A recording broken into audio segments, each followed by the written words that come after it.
여러분, 하나를 허용하면 걷잡을 수 없이 다 무너진다. 이런 경고 혹시 들어보셨나요? 오늘 우리가 한번 제대로 파헤쳐볼 미끄러운 비탈길 논증의 핵심이 바로 이겁니다. 살면서 이런 경고, 우리 모두 한 번쯤은 들어봤을 거예요. 사소해 보이는 결정 하나가 결국에는 끔찍한 재앙을 불러올 거다. 이런 말이요. 근데 정말 그럴까요? 오늘 분석은 바로 이 흥미로운 질문에서부터 시작해 보겠습니다.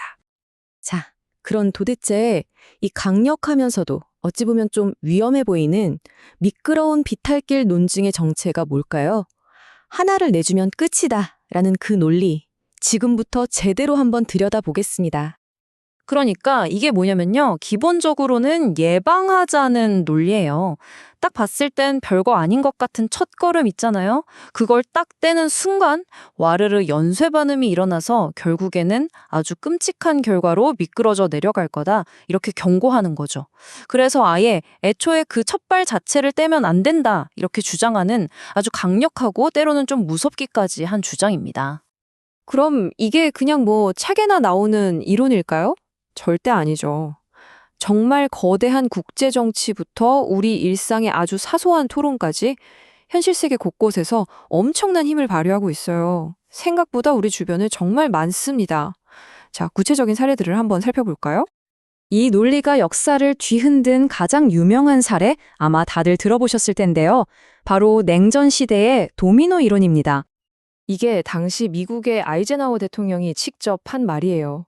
그러니까 베트남이라는 첫 번째 도미노가 공산주의 쪽으로 휙 넘어가 버리면 그럼 그 옆에 있는 캄보디아, 라오스 줄줄이 다 넘어갈 거다. 이런 공포, 이게 바로 미끄러운 비탈길 논리의 전형적인 모습이죠.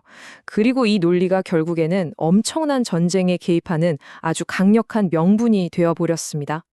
자, 그럼 이제 좀 더 우리 삶과 가까운 이야기로 와볼까요? 이 논리는요, 알코올 의존증 같은 아주 개인적인 문제에서도 쉽게 찾아볼 수 있습니다. 여기서도 그 논리 구조가 딱 보이죠? 에이, 딱 한 잔인데 뭐 어때? 하는 그 생각이 바로 그 미끄러운 비탈길의 시작이라는 거예요. 이 별거 아닌 것 같은 허용이 결국에는 걷잡을 수 없는 상태로 이어질 거라는 그 두려움. 그것 때문에 첫 잔, 그 자체를 아예 절대 금지, 이렇게 만들어 버리는 거죠. 그리고 이 논증은요, 특히 안락사 문제처럼 우리 생명과 바로 연결되는 아주 민감하고 복잡한 윤리 토론에서 정말 강력한 무기로 쓰입니다. 보통은 어떤 새로운 변화에 브레이크를 걸고 싶을 때 자주 등장하죠. 자, 그 논리의 흐름을 한번 따라가 볼게요. 처음에는 이렇습니다. 극심한 고통을 겪는 말기 환자가 스스로 선택한다면 인도적으로 들리잖아요? 여기서 시작하는 거예요.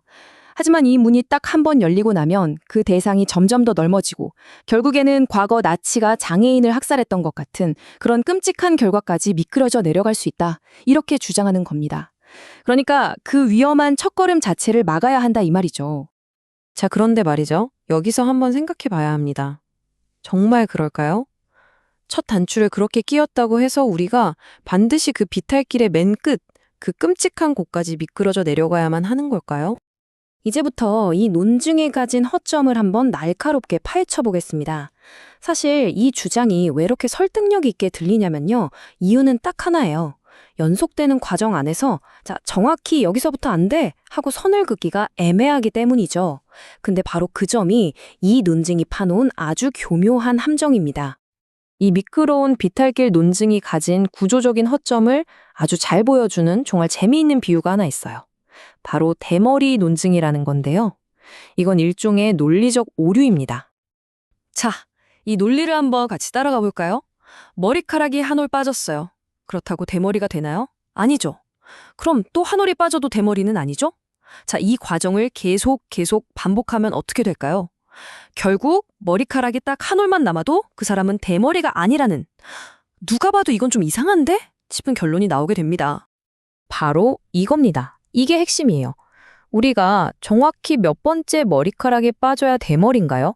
이 질문에 딱 부러지게 대답을 못한다고 해서 머리카락이 풍성한 사람하고 대머리인 사람 사이에 차이가 없는 건가요?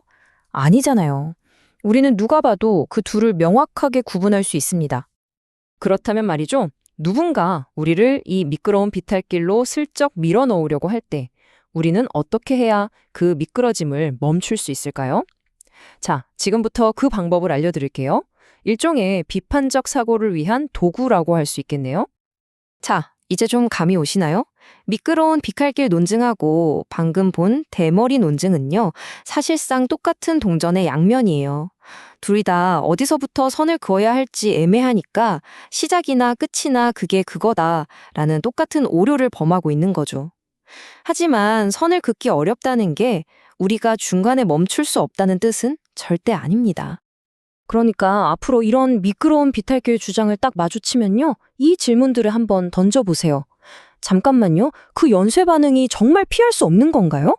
중간에 멈출 수 있는 안전장치 같은 건 없나요? 그리고 각 단계가 이어진다는 확실한 증거가 있나요? 이렇게 따져 묻는 거죠. 좋아요.